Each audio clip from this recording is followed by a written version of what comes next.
The sun was sinking behind the low buildings of a small Arizona town, painting the sky orange and purple as Emily Parker pulled her tired sedan into a gas station off Route 89. The car coughed once before going quiet, as if it had given everything it had left. Emily rested her forehead briefly on the steering wheel, then forced a calm smile and turned to her 8-year-old son, Jake, sitting beside her. "Just a quick stop," she said softly. "Then we'll be home." Life hadn't been easy since Emily's husband passed away 2 years earlier. Between working double shifts at a diner and raising Jake alone, every dollar mattered. That night, she counted the few bills in her wallet twice before stepping out of the car. The station lights flickered overhead, buzzing loudly in the growing darkness. As Emily began pumping gas, laughter drifted from the far side of the station.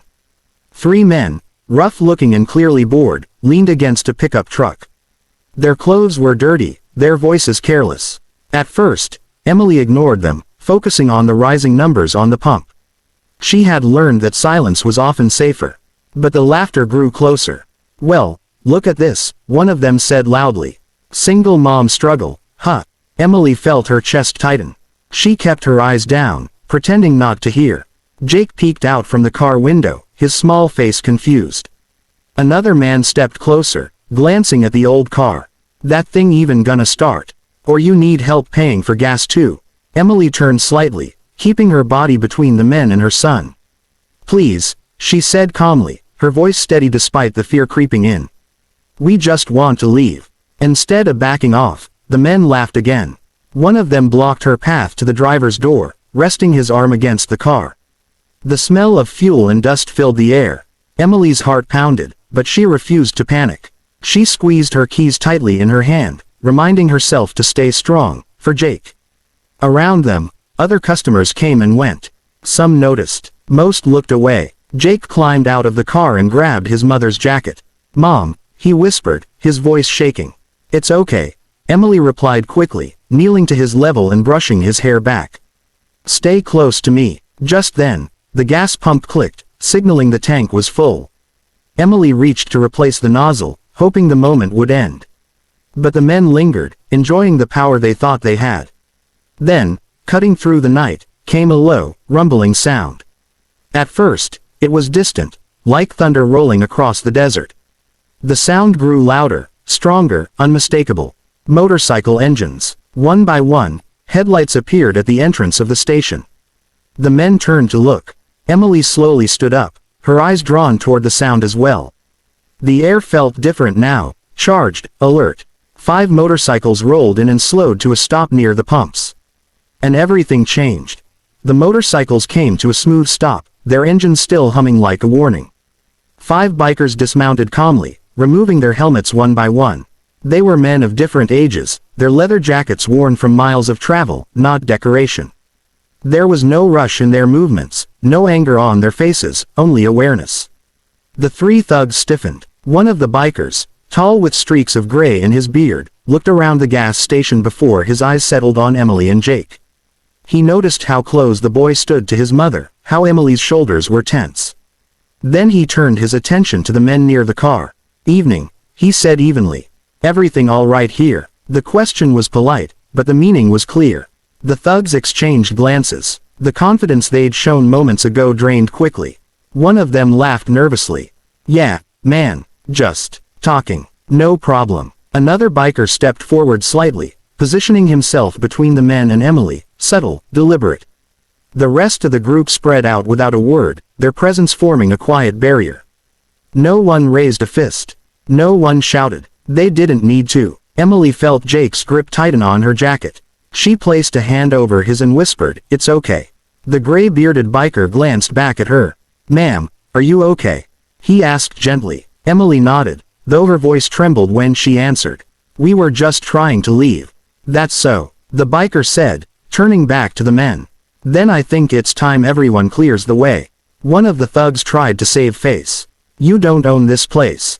"No," the biker replied calmly. "But we know when someone's uncomfortable." The silence that followed was heavy. The thugs shifted their feet, suddenly very aware of the eyes on them, not just from the bikers, but from other customers who had stopped pretending not to see. The balance had changed. With a muttered curse, One man stepped back. Another followed. Within seconds, they were retreating toward their truck, their earlier bravado gone. The engine roared as they drove off into the night, not looking back. Only then did the bikers relax. One of them knelt slightly to Jake's level. "Hey, buddy," he said with a warm smile. "You did good staying close to your mom." Jake nodded, still wide-eyed. Another biker helped Emily close her gas cap and checked the car briefly. "This should get you home," he said. Discreetly, he pressed a few folded bills into her hand. Emily tried to refuse, but he shook his head. "Pay it forward someday," he said. Tears welled in Emily's eyes, not from fear this time, but relief.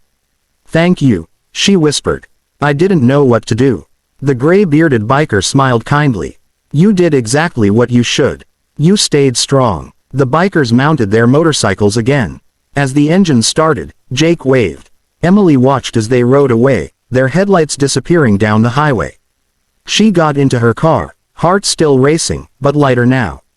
As she drove home under the dark Arizona sky, Emily realized something important. Sometimes, strangers become guardians. And sometimes, courage arrives on two wheels. Emily's car rolled onto the quiet highway, the gas station lights fading in her rearview mirror. For the first few minutes, neither she nor Jake spoke. The night felt different now, still dark, but no longer heavy. Emily let out a long breath she hadn't realized she'd been holding. "Mom," Jake finally said from the passenger seat, "were those guys bad?" Emily thought carefully before answering. "They made bad choices," she said gently. "But the bikers made good ones." Jake nodded, staring out the window. "They weren't scary," he said after a pause. "They were nice." Emily smiled. "Yes, they were." When they reached their small apartment complex, Emily parked and sat quietly for a moment. Her hands were steady now. She looked at her son and realized how close fear had come to changing everything. She pulled him into a hug, holding him just a little longer than usual. Inside, Jake quickly fell asleep, exhausted from the long day and the sudden excitement. Emily tucked him in, brushing his hair back and watching his chest rise and fall. Only then did the emotions finally catch up with her. She sat on the edge of the bed, tears slipping down her cheeks, not from weakness, but from gratitude. Later that night, unable to sleep, Emily sat at the small kitchen table with a cup of tea. The folded bills from the biker lay beside her wallet. She didn't count them. What mattered more was what they represented, kindness without expectation. The next morning at the diner, Emily noticed. Something had shifted inside her. She moved with more confidence, greeted customers with a warmer smile. When a coworker complained about the world being cruel, Emily surprised herself by replying, "There's good out there too." Sometimes it shows up when you least expect it. Days turned into weeks, but the memory stayed with her. One afternoon, while paying for groceries, Emily noticed an elderly man struggling to reach his wallet. Without thinking, she stepped forward and paid for his items. When he tried to protest, she smiled and said, "It's okay. Someone once helped me when I needed it." The man thanked her, eyes shining.